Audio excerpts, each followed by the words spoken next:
नमस्कार, मैं अजय। जिस प्रकार से चुनाव की तारीखों का ऐलान हुआ है और छठे चरण के अंदर हरियाणा प्रदेश चुनाव आया हुआ है, इसलिए आया हुआ, तो काफ़ी तो टाइम नेताओं को मिल रहा और काफ़ी टाइम टिकट बँटवारे के अंदर देखा जा सकता है सर। और सर उसी प्रकार से चाहे वो इंडिया गठबंधन हो, चाहे वो इंडी गठबंधन हो, चाहे वो कांग्रेस किसी और नक्षत्र पार्टी का गठबंधन हो, तो उसी प्रकार से तर्ज पर कोई भाजपा छोड़ रहा, कोई भाजपा ज्वाइन करके और इंडिया के अंदर अपनी भागीदारी दर्शा भी रहा और दिखा भी रहा। तो सर चर्चाएँ हैं क्योंकि चुनाव का माहौल आए तो सभी बातें उठती हैं, अगले भी, पिछले भी, गड्ढे-मुर्दे उखाड़ने पड़ते हैं सर।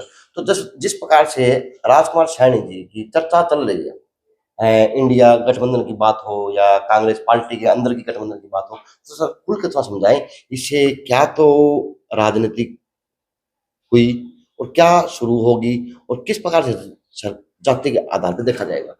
सर नमस्ते। नमस्कार। देखो, चुनाव शुरू होते ही राजनीतिक खेल शुरू हो गए हैं, राजनीति की ये कलाएं हैं। जहां तक राजकुमार सैनी जी का प्रश्न है, थोड़े दिन पहले तक वो उन पे ये आरोप लगता था कि वे भारतीय जनता पार्टी द्वारा सिखाए हुए हैं जी। जाटों के खिलाफ बोलने के लिए। पहले ये राजकुमार सैनी कांग्रेस पार्टी में ही होते थे, सांसद भी रहे हैं। अब वो पिछले जब से जाट आरक्षण का मुद्दा उठा था, तो उनकी भूमिका बड़ी संदिग्ध हो गई थी। उन्होंने 35-1 का नारा दे के कहीं ना कहीं खिंचाव बनाने का काम किया था। सर उन बातों से हरियाणा के अंदर बड़ा तनाव से गुजरा था सर। उसमें मतलब कि अकेले राजकुमार का हाथ नहीं था, उसमें कुछ जो जाट संघर्ष समिति के लोग थे, जाट आरक्षण संघर्ष समिति, मतलब यशपाल मलिक जी या कैप्टन हवा सिंह, ये लोग भी आरक्षण की मांग उठाते थे। तो इन लोगों के कारण एक आपस में जातियों के अंदर जहर फैला था और उसका अंत 20 तारीख में बाद में अभूतपूर्व हिंसा के रूप में भी हुआ। तो वो कहीं ना कहीं खिंचाव आज भी जारी है। वो अभी इंडिया गठबंधन में कल राजकुमार सैनी जी के शामिल होने की, उनकी जो पार्टी है उसके शामिल होने की बात हुई है। उसके पीछे कहीं ना कहीं किसी ना किसी, कहते हैं कि कांग्रेस के बड़े नेता का हाथ रहा है। अब ये तो देखो वक्त बताएगा कि राजकुमार सैनी जी के आने से नुकसान होता है या फायदा होता है। जिस प्रकार से बात करें, अब वो फिलहाल की वातावरण की बात करें तो वो ब्राह्मण समाज का टारगेट पे बोल सकते हैं। जो पिछले दिनों की बात करें तो उसमें उनकी भाषा शैली पे उनके भाषणों में कहीं न कहीं जाट शामिल था। तो लगता है ना कि जी एक तरफ तो देश के अंदर हाहाकार मचा हुआ कि सिस्टम बिगड़ रहा, लोकतंत्र खतरे में। लेकिन सर जिस प्रकार से आज इंडिया गठबंधन अपने साथ लेके आने वाले लोगों को, सर उसके अंदर लगता है ना कि मंथन करना चाहिए। देखो अजय जी, देश के अंदर चुनाव के साथ ही लोगों के नैतिक पतन, राजनीतिक एक दूसरे के प्रति आस्था का बदलना, सामाजिक आस्थाओं का बदलना बड़ा तेजी से हो रहा है। ऐसा बहुत लंबे समय के बाद देखने को मिला है कि आस्थाएं इतनी तेजी से बदल रही हैं। लोगों में मोरालिटी पहले होती थी नेताओं में, वो अब कम दिखाई देती है। और राजकुमार सैनी जी जैसे पहले जाटों के टारगेट पे थे, और अब जो जाट वोट है हरियाणा का, वो मोर ओवर ज्यादा इंडिया की तरफ दिख रहा है। और बैकवर्ड राजकुमार सैनी को हाथों हाथ उठाता था, ये बात भी है। राजकुमार सैनी जब भी किसी दौरे में जाते तो सैनी समाज के लोग या बैकवर्ड कला समाज के लोग उनको बहुत अच्छा खासा समर्थन देते थे। तो अब ये देखने का विषय है कि जाट किस हद तक आगे बढ़ चुका है और बैकवर्ड किस हद तक आगे बढ़ चुका है। तो ये राजकुमार सैनी की जो भूमिका रहेगी, ये तो चुनाव में आगे बढ़ेगा, चुनाव क्लियर होएगी भाई। वो अगर उनके आने से कहीं जाट नाराज होता है या नहीं होता, या उनके